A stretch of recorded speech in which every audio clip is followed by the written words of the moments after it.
magsalita at mag-participate. Kung pipigilan nila ako, di ba nyo naiintindihan kung anong classic procedure, kung anong classic tuntunin na ang meron kami. Ang 17 taong ko na sa Congress, ngayon ko lang po nakita ang mga pangyayaring ito. Nalulungkot po ako, nagdaramdam ako, nai-stress ako kung bakit nangyari ito. Ito lamang pagdinig na ito in aid of legislation. Kayo po na nasa media, alam kong nalalaman na ninyo, hindi na po in aid of legislation. Kung totoo po na isinasaalang-alang namin yung paggasta at kailangan po nating busisiin, tama naman po yun. Lahat tayo katungkulan nating maging transparent, maging accountable. Ang tanong, ang House of Representatives po ba ang gaganap sa tungkulin ng Commission on Audit?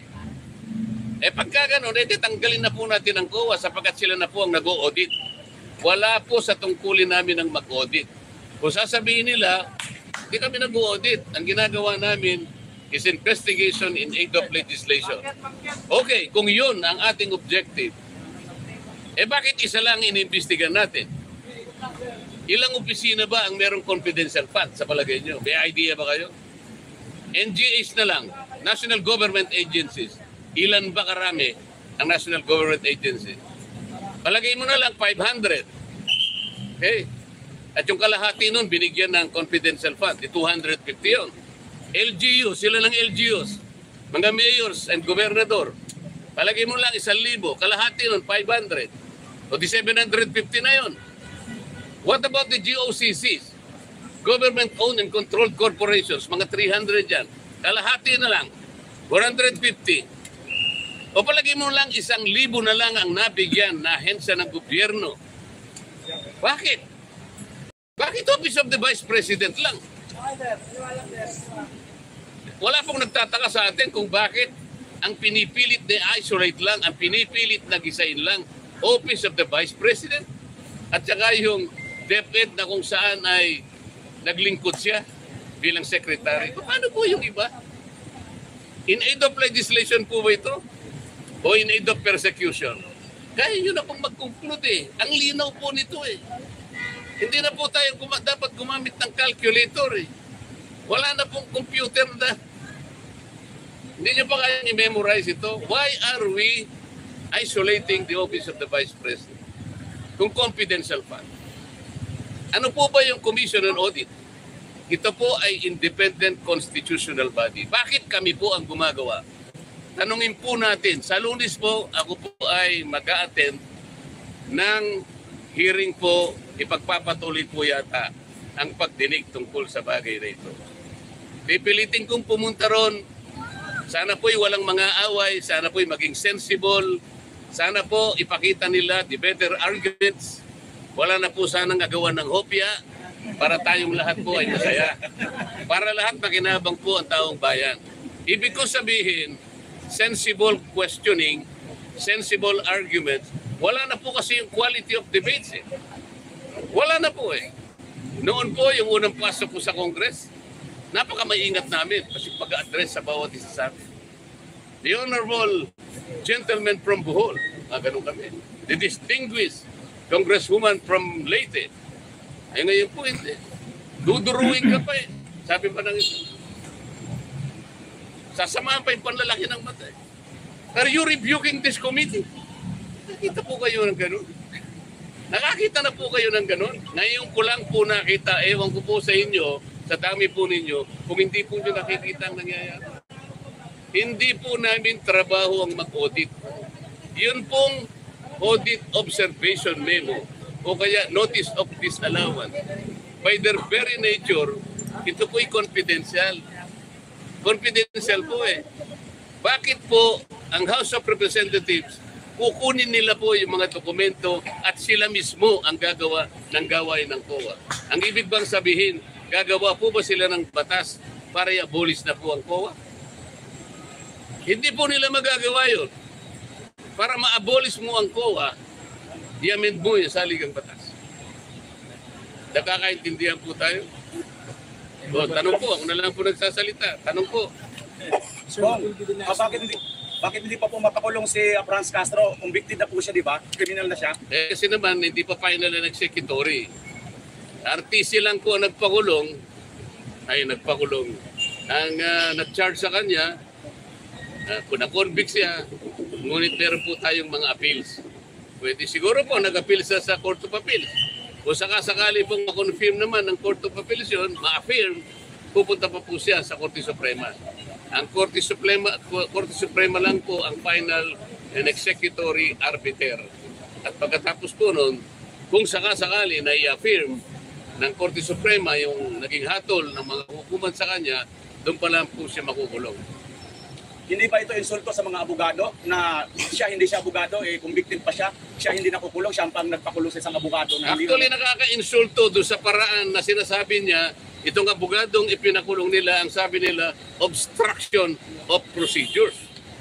Baka hindi niya naintindihan kung ano yung obstruction. Ang una pong nag-obstruct ay yung Commission on Good Government. Ang pangalan po kasi ng committee is Committee on Good Government. O salaminin natin. Sabi po nila, sinight for contempt nila yung staff ng OBP sapagkat di umano siya ay nag-obstruct ng procedures and processes of the court. Sino po ang kauna-unahang nag-obstruct? Yung Committee on Bad Government. Hindi po niya trabaho yun eh. Hindi niya dapat panghimasukan. Pabayaan mo muna ang COA na gawin niya ang kanyang trabaho. Hindi po eh. Sabi niya, oy COA, dalhin mo nga rito yung inyong mga pinagbabatayan dyan. Siguro ang babagal nyo, kami na ang gagawa niya. Ang tanong, gawain ba ng Congress ang mag-audit? Eh sabi ko nga po sa kanya, sa magitan ng isang programa ko kahapon, palagay ko dapat mungkahi sa kanya, mag-resign na muna siya na member ng Congress at kung sakali pong siya'y tatanggapin na COA auditor, at saka po siya mag-audit. Yun po, tatanggapin ko yun kung sakasakali na siya po ay i-hire ng COA at nakita na pinakamagaling mag-audit, okay na po sa akin yun. Pero huwag ka muna maging congresswoman. Mag-auditor ka na lang muna para po yung gawain natin nasa mandato. Yun lang po yung gusto kong ipaliwanag sa inyong lahat. Sir, questions? Marco,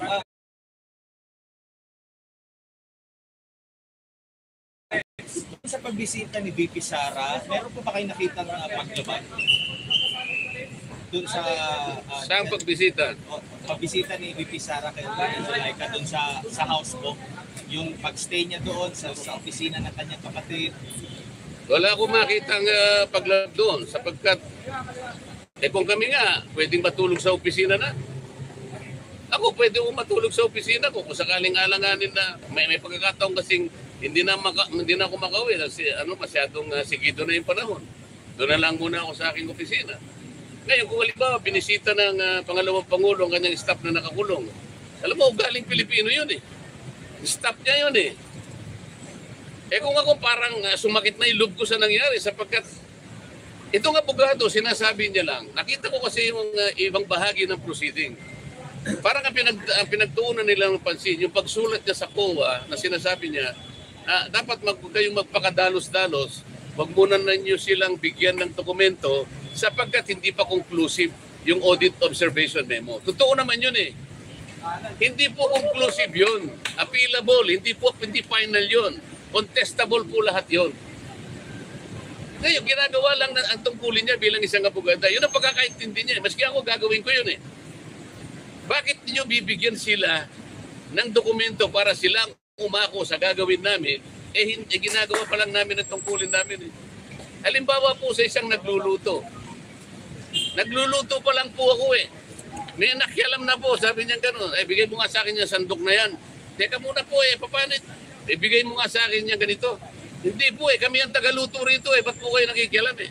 Kami po ang nasa kusina, kami po ang tagaluto rito. Bakit po kayo nakikialam? Ngayon, sinabi ng abogada, hindi pa po luto yan eh. Niluluto pa lang namin, tsaka niya lang po tikman. Pag naluto rin, tsaka na lang po kayo gumawa ng paraan, i-criticize nyo po kami yung pagkakaluto po hindi tama ang pagkakaluto hindi po niluluto pa lang natin. Yung mga sahugay nilalagay pa lang natin, yung mga sangkap inaayos pa lang natin. Bigla po kayong papasok at manghihimasok, hindi ka mabuting kusinero, ako mas magaling sa iyo. Hindi po eh. Hindi po gawain, ulit-ulit sinasabi ko sa inyo. Kung ang pinag-uusapan in aid of legislation, nasaan po ang legislation na kanilang ginagawa? Sir, may naririnig ba kayong impeachment kay VP Sara sa House? O naririnig ko lang, pero alam ko papunta sila ron. Yan pa ang isang kabalintunaan. Yan pa yung isang hindi ko maintindihan. Naghahanap sila, nagmimina ng ebidensya. Kaya nga nila pinagpapatuloy ito. Pero ang tinatanong ko, kung talagang legitimate po ang kanilang ginagawa, kung talagang totohanan, kung talagang para sa bayan, maging accountable tayong lahat. Sa dinami-dami po ng mga ahensya na pinagkalooban ng confidential fund, bakit po nag-iisa lang? Bakit po pa ikot-ikot kayo sa nag-iisang ahensya? Wala na po ba kayong pakialam doon sa iba? Anong klaseng gawa nito? Paano tayo makakagawa ng isang matibay, ng isang katanggap-tanggap na investigasyon? Kung sa dinami-dami ng mga ensyang nabigyan ng ganong klase pondo, isa lang at tutugisin. Kaya nila ginagawa to para sa impeachment, sir? Tingin nyo? Isa sa paraan, baka sakaling makakuha siya. Hindi po ganun nga eh. Baligtad po ang nangyari eh. Hindi po kayo ang gagawa niyan. COA po ang magpapatunay kung ang pagkakatasta po ay hindi tama o tama. Kayo po ay walang mandato na ganyan. Yun na po yung pinipilit ko sa kanila. Ang problema, pag ako po ay nagsasalita ng ginto, ina-advise ko po sila, wala naman silang makita o magamit na ibang argumento para sansalain na sinasabi ko that they should provide a better argument. Sabihin nila kung nagkakamali ako, wala naman silang masabi, aagawin na lang yung hopya. Yan lang naman eh. Pero tingin nyo gugulong ang impeachment if ever i-file? Diyos ko. May numbers ba? Hindi ko alam kung talagang gagawin nila. Hindi ko alam kung gagawin nila. Nagsasayang lang sila. Napakarami pong problema ng bansang ito. Napakaraming problema ng bansang ito. Dahil sa nangyayari, may nakikita ba kayong constitutional crisis? Maaaring mangyari yun. Bakit po? Tingnan po ninyo. Sino po yung kanilang pinagdidiskatahan? Opisina ng Vice President. Nagkataong pangalawang pinakamataas na Pangulo. Pinakamataas na opisina sa ating bansa. Bakit po nagkaganito? Kung meron mang nakita, kung meron, bakit hindi hayaan po yung proseso na gumulong? Ba't hindi hayaan yung opisina ng COA na siya magsabi sa atin sapagkat sila'y merong mandato? Kung gusto nyo talagang gugulin ang panahon ninyo sa ganito, tawagin po natin lahat ang mga opisina na pinagkalooban ng confidential fund. Palagay ko, maski si Speaker Martin, merong confidential fund. Thank you, sir. Ang Pangulo, merong confidential fund. Kung last na lang po, Mayor. Sinabi po ni Congressman Pulong Duterte kay Vice President Sara na ikinakahiya niya na miyembro siya ng 19 Congress. Ikaw po bilang congressman, ano po masasabi niyo? Nalapit na ako mapahiya. Nahihiya na nga rin ako eh. Siguro nahalata ninyo eh. Nakakahiya talaga. Hindi ito yung House of Representatives na pinusukan ko noong 2004. Hindi po ganito. Malapit na po akong mag-graduate next year. Ngayon ko pa makikita ang lahat na hindi dapat gawin ng isang institution kagaya ng House of Representatives. Ang House of Representatives po ay isang parliamentary institution. Dito po ginagawa ang lahat ng pagdidebate. Lilitaw po dito yung makatwirang pangangatwiran kung anong argumento ang mabisa. Hindi nila dapat sansalain, hindi nila dapat pigilin ang magsasalita sapagkat pare-pareho ang members ng Congress.